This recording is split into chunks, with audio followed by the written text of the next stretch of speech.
Hello friends. आज हम बात करेंगे निगेटिव ब्लड ग्रुप और प्रेगनेंसी के बारे में, जिसमें सबसे पहले हम देखेंगे कि निगेटिव ब्लड ग्रुप होता क्या है। उसके बाद ब्लड ग्रुप का प्रेगनेंसी में क्या रोल है, निगेटिव ब्लड ग्रुप होने से प्रेगनेंसी में क्या प्रॉब्लम्स हो सकती हैं। चौथा, फर्स्ट प्रेगनेंसी सेफ कैसे है। पांचवा, सेकेंड प्रेगनेंसी में क्या प्रॉब्लम्स हो सकती हैं। और सिक्स्थ पॉइंट हम देखेंगे कि इसका ट्रीटमेंट प्रोटोकॉल क्या है, इसके लिए क्या ट्रीटमेंट है, इसके बारे में। तो सबसे पहले negative blood group. Negative blood group क्या होता है? देखिए, ब्लड ग्रुप जो है वो ब्लड में जो आरबीसी सेल रहते हैं उसके ऊपर जो एंटीजन रहते हैं उसके ऊपर निर्भर करता है। कोई भी आरबीसी रहता है उसके ऊपर अगर एंटीजन ए रहेगा, बी रहेगा या कोई एंटीजन नहीं रहेगा या दोनों एंटीजन रहेंगे। अगर ए एंटीजन रहा तो ए ब्लड ग्रुप रहेगा, अगर बी एंटीजन रहा तो ब्लड ग्रुप बी रहेगा, अगर कोई एंटीजन नहीं रहा तो उसका ओ ब्लड ग्रुप रहेगा, और अगर दोनों एंटीजन रहेंगे तो उसका ब्लड ग्रुप होगा ए बी।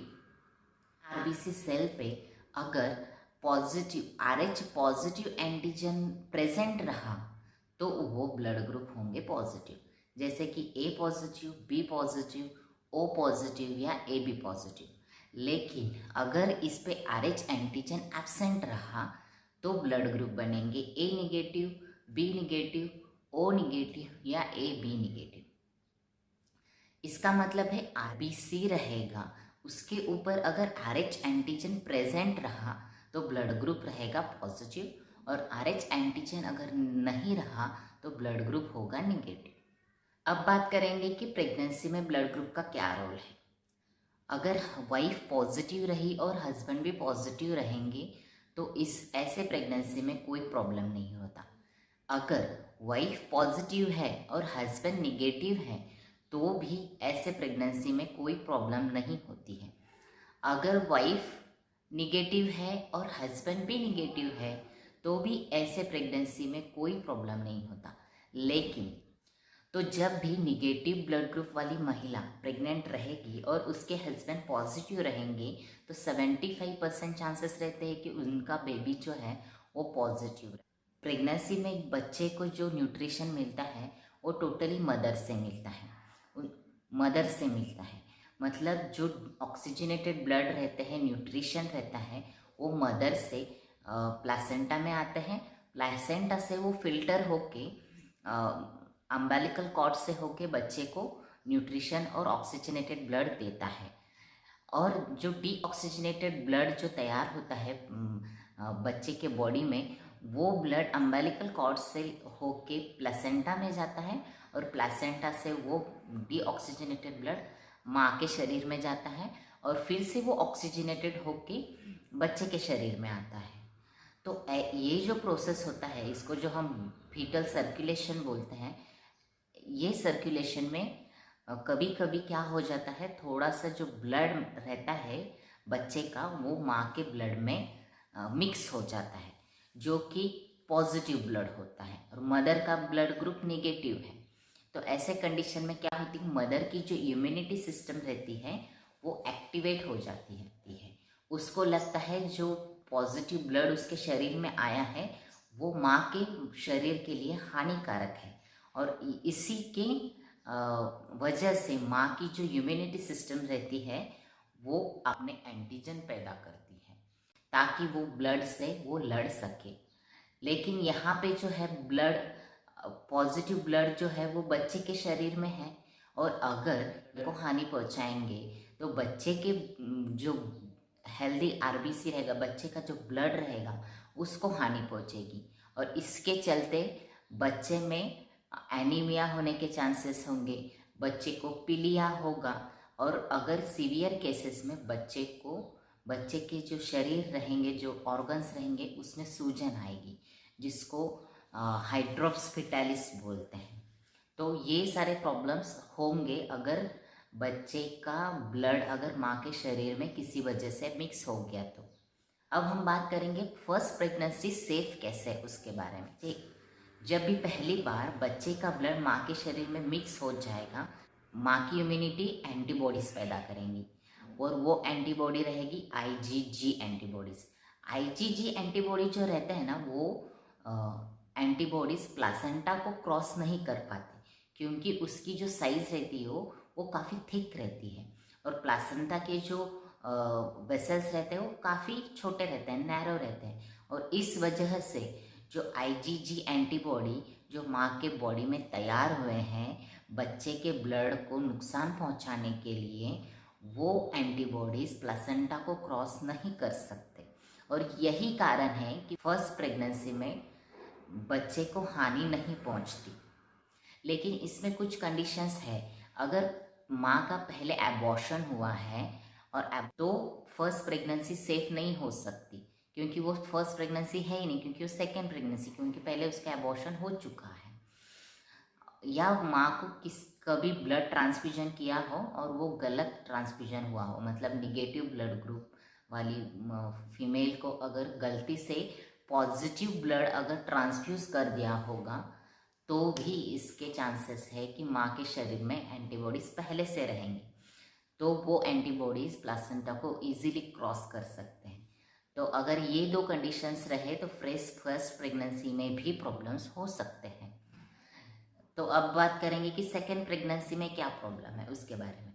देखिए, फर्स्ट प्रेगनेंसी में हम मान लेते हैं कि बच्चा पॉजिटिव था, उसका ब्लड जो है वो माँ के शरीर में मिक्स हो गया, माँ के शरीर ने एंटीबॉडीज़ आईजीजी तैयार किए लेकिन वो बच्चे को हानि नहीं पहुँचा पाए।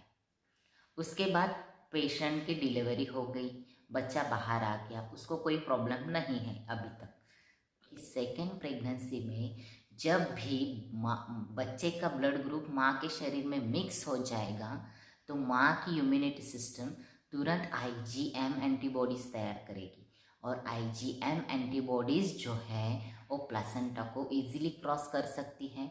इसका मतलब है आईजीएम एंटीबॉडीज़ बच्चे के शरीर में जाके बच्चे के जो ब्लड है उसको डिस्ट्रॉय करना स्टार्ट करते हैं, उसको हानि पहुंचाना स्टार्ट कर देते हैं और इसी की वजह से बच्चे में ब्लड की कमी हो जाती है, बच्चे को इंट्रायूट्राइन एनीमिया हो जाता है, हाइड्रोप्स फिटालिस हो सकता है। डिलीवरी के बाद ऐसे बच्चों में विदिन 24 आवर्स, मतलब बच्चा पैदा होने के 24 घंटे पहले 24 घंटे में ही बच्चे में पीलिया जो जॉइंटिस होता है, नियोनेटल जॉइंटिस, वो उसके सिम्टम्स दिखते हैं और बच्चे में बहुत सारे प्रॉब्लम्स होते हैं। ये कारण है सेकेंड प्रेगनेंसी में प्रॉब्लम्स होने का। तो अब हम बात करेंगे कि इसका ट्रीटमेंट प्रोटोकॉल क्या है। ट्रीटमेंट प्रोटोकॉल WHO ने बहुत अच्छा ट्रीटमेंट प्रोटोकॉल बनाया है, बहुत अच्छे इंजेक्शंस अवेलेबल हैं। इसकी वजह से ये जो प्रॉब्लम्स के बारे में हमने डिस्कस किया, ऐसे प्रॉब्लम्स बहुत रेयरली देखने मिलते हैं। तो क्या है ट्रीटमेंट प्रोटोकॉल? ट्रीटमेंट प्रोटोकॉल ये है कि जैसे ही निगेटिव महिला प्रेग्नेंट होती है, हस्बैंड का भी ब्लड ग्रुप टेस्ट किया जाता है। अगर हस्बैंड का ब्लड ग्रुप पॉजिटिव रहा तो हम मान के चलते हैं कि बच्चा जो है वो पॉजिटिव रहने के ज़्यादा चांसेस है, मतलब पॉजिटिव ही रहेगा, ऐसे हम मान लेते हैं। और मदर का जो है वो जैसी वो फॉलोअप को आती है उसका ICT, इनडायरेक्ट कुम्स टेस्ट नाम का एक टेस्ट, ब्लड टेस्ट होता है, वो करके लेते हैं, जिसमें ये पता चलता है कि माँ के शरीर में पॉजिटिव ब्लड ग्रुप के एंटीजन कुछ है क्या, ये पता चलता है। और अगर ये टेस्ट निगेटिव रही तो हम ये टेस्ट जो है वो 28 वीक्स में फिर से रिपीट करते हैं। 8 वीक्स में भी ये जो टेस्ट है वो निगेटिव आती है तो हम मदर को एंटीडी नामक इंजेक्शन देते हैं, जो कि एंटीबॉडीज़ रहते हैं। अगर बच्चे का ब्लड माँ के शरीर में किसी वजह से मिक्स हो गया तो माँ की इम्यूनिटी सिस्टम एक्शन लेने से पहले ही जो एंटीबॉडीज़ हमने उसके शरीर में छोड़े हैं वो एक्ट करेंगे, मतलब माँ के ब्लड जो माँ के शरीर में मिक्स हुआ है उसको न्यूट्रलाइज कर देंगे और इसके वजह से माँ की इम्यूनिटी सिस्टम एक्टिवेट ही नहीं होगी। ठीक है, तो 28 वीक्स में आईसीटी टेस्ट करेंगे। 28 वीक्स में आईसीटी टेस्ट निगेटिव आया तो मदर को एंटीडी इंजेक्शन लगेगा। उसके बाद जो है वो डिलीवरी तक हम रुकते हैं। डिलीवरी होने के बाद बच्चे का सबसे पहले ब्लड ग्रुप किया जाता है। अगर बच्चे का ब्लड ग्रुप पॉजिटिव आता है तो हम ये मान के चलते हैं कि डिलीवरी के दौरान बच्चे का ब्लड माँ के शरीर में मिक्स हो गया होगा। ये मान के हम मदर को एंटीडी नामक इंजेक्शन दे देते हैं, जिससे कि जो बच्चे का ब्लड ग्रुप मिक्स हो गया होगा वो न्यूट्रलाइज हो जाए और माँ के शरीर में वो एंटीबॉडीज़ पैदा ही ना हो। और ये सेम प्रोटोकॉल जो है वो हम सेकेंड प्रेगनेंसी में भी रिपीट करते हैं और दोनों प्रेगनेंसीज फिर सेफ होती है। तो ये ट्रीटमेंट प्रोटोकॉल है निगेटिव ब्लड ग्रुप वाले महिला को। तो जैसे ही कोई निगेटिव महिला प्रेग्नेंट होती है तो उसको ये चीज़ें ध्यान में रखनी चाहिए। और अगर किसी वजह से निगेटिव महिला का एबॉर्शन हो गया, मान लीजिए कि फर्स्ट प्रेगनेंसी उसने कंसीव कर ली है और वो पेशेंट का अगर एबॉर्शन हो गया तो भी इंजेक्शन एंटीडी जो है वो उसमें हम बच्चा पॉजिटिव था या निगेटिव था वो तो टेस्ट नहीं कर सकते, लेकिन इसमें हम बिना टेस्ट किए ही इंजेक्शन एंटीडी पेशेंट को दे सकते हैं। अगर प्रेगनेंसी 8 वीक से कम दिनों की होगी तो पेशेंट 150 mg का एंटीडी इंजेक्शन लगेगा और प्रेगनेंसी अगर 8 वीक से ज़्यादा रही तो उस महिला को 300 mg का एंटीडी इंजेक्शन लगेगा।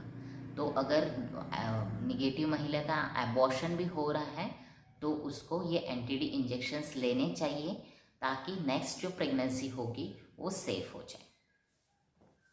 तो आज के लिए बस इतना ही। अगर आपको प्रेगनेंसी के बारे में ऐसे ही बहुत सारी चीज़ों के बारे में जानना है तो हमारे चैनल को ज़रूर लाइक कीजिए, सब्सक्राइब कीजिए और ऐसे बहुत सारे प्रेग्नेंट आपके दोस्तों को, आपके रिलेटिव्स को जो प्रेग्नेंट रहेंगे उनके साथ इस वीडियो को शेयर कीजिए ताकि उनको भी इसका नॉलेज हो। Thank you.